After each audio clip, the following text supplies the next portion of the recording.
The internet is an interesting place where you'll come across all manner of things. In my case, I uncovered a YouTuber called The Critical Drinker. When I opened one of his videos, the weirdness began. He sounded suspiciously like me, almost as if mocking me.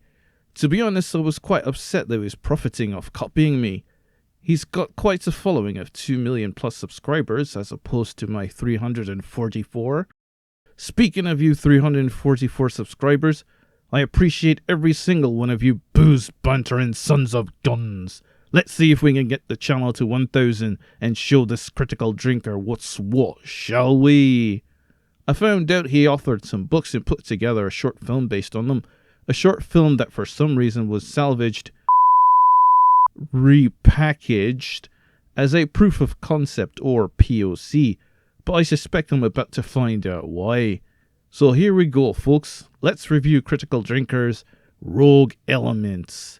The story follows secret agent Ryan Drake and his team as they attempt to infiltrate a fortified building and rescue an asset, while also having to deal with a mysterious figure from his past. The movie is perhaps best summarized by this scene. That's the intrepid Critical Drinker himself, cameoing as a guard who gets shot. Probably because he realized releasing this piece of crap was career suicide. I'll give the movie credit for featuring predominantly white characters, and most of them straight white men, because Hollywood today seems hung up on the white man bad policy from The Agenda.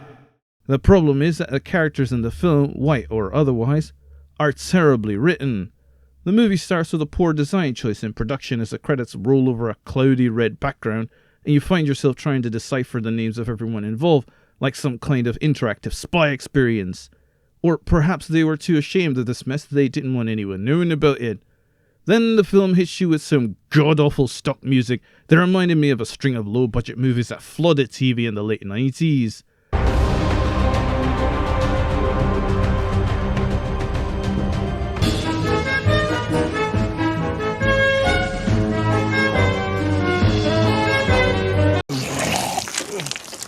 Seriously, the score sounds like they just grabbed it off a free stock site.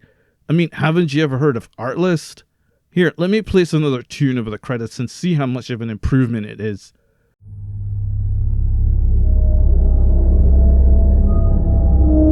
And that's just something I found on YouTube's audio library. I'm starting to understand the switch to POC, alright, but if we're being honest, here it stands for piece of crap. As I said, it's great that this POC features a white cast, but it doesn't help that, oh god, there's that music again.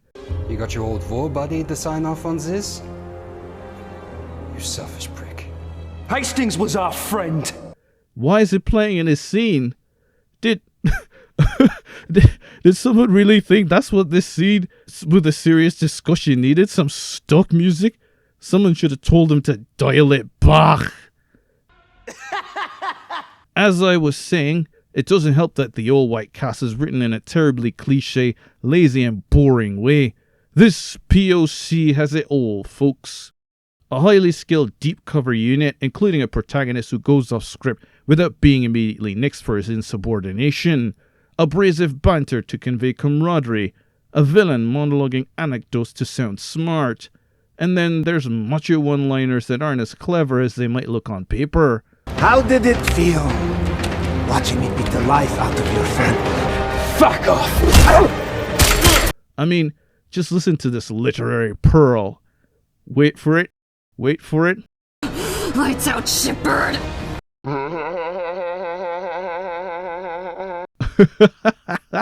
Are you kidding me? Someone actually approved this for a script and gave it to an actor to say, and the writer was on set for rewrites.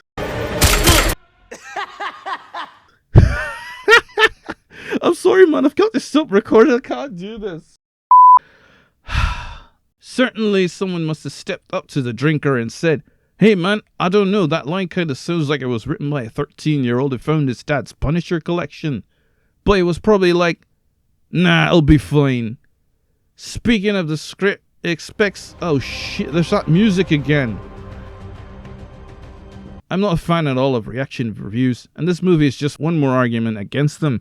If every time I'm trying to bring up a point I'm interrupted by this god-awful stock music, I'd lose my shit.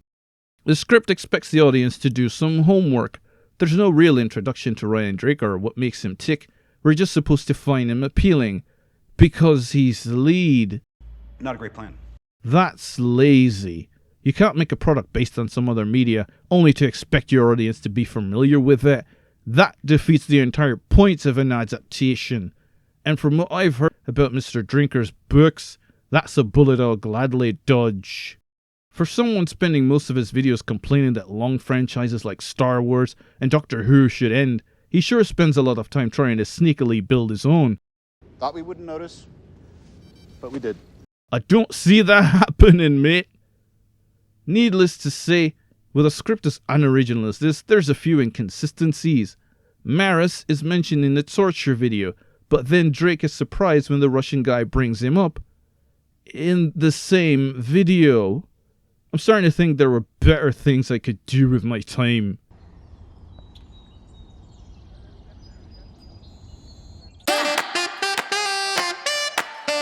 And while I was at least hoping for some realism with an all-white cast, the two female characters turn into absolute girl bosses during their respective fight scenes. Like, make up your mind, Drinker, do you think women can fight or not? But boozer, you originator to the imitator. The Drinker said in a response video that these fight scenes were deliberately written to seem plausible. Sure, let me just play that clip. But since the man tries so hard to sound like me, I'm just going to adjust the pitch so you can tell the difference. The whole thing was specifically scripted and choreographed to avoid the kind of girl boss bullshit you see in so many movies now. Well, dear inquisitive viewer, I say if you're going out of your way to write a girl boss, that means you like girl bosses. Speaking of said video, it's just 10 minutes of this Drinker bloke bitching about how the poor state of the film was everyone's fault but his, probably because he used other people's money to make said piece of crap. The actress playing the character of Anya had a lot of trouble with her dialogue. He literally complains that they stumbled upon hurdles like having less funds due to paying taxes, requiring a safety crew on set, to name a few. That's like me attempting to replace my brake pads and complaining no one said I'd been needing wrenches. Yeah, it's called preparation, mate. For a man moaning and bitching a lot about Hollywood's lack of creativity, he doesn't bring much of it to the table himself. Fans of my channel were probably going to be more forgiving towards a film like this and root for it to succeed, whereas people who just hate me and want to see me fail at everything were always going to find reasons to shit on Rogue Elements no matter how good or bad it was. I mean, damn, there's even not one but two post-credit scenes, a staple from the very MCU franchise he claims to hate. I'm starting to think this guy's secretly a fan of catering to modern audiences. In his laughable response video, he goes on to say that everyone criticizing his POC probably never had the guts to make a film like that themselves. See, that's the last straw man argument you find at the bottom of a tequila bottle when you've got no valid defense for the trash you've rolled out. I'm starting to think that the only reason he conceived this train wreck is so he can answer yes when questioned if he's ever made his own film. Like when that know-it-all mother at the town meeting asks, "Do you have children?" "Why, yes," said the Drinker enthusiastically. "I have, so yeah." And you know what? This POC stands as evidence that perhaps some of us shouldn't try making films because we simply lack the skills to do so. The Drinker is finding out that sitting on the sidelines and nitpicking at people's hard work is much easier than building something worthwhile himself.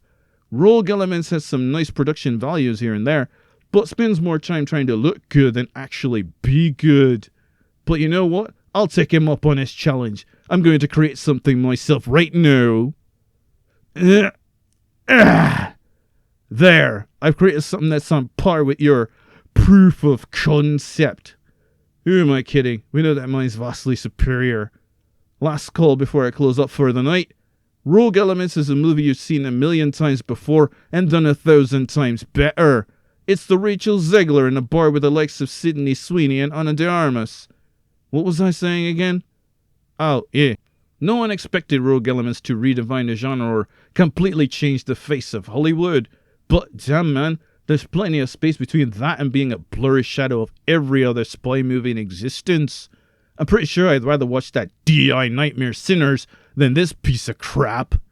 Hopefully next time the drinker will...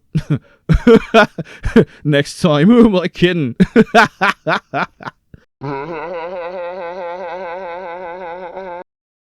Alright, story's over. Get out!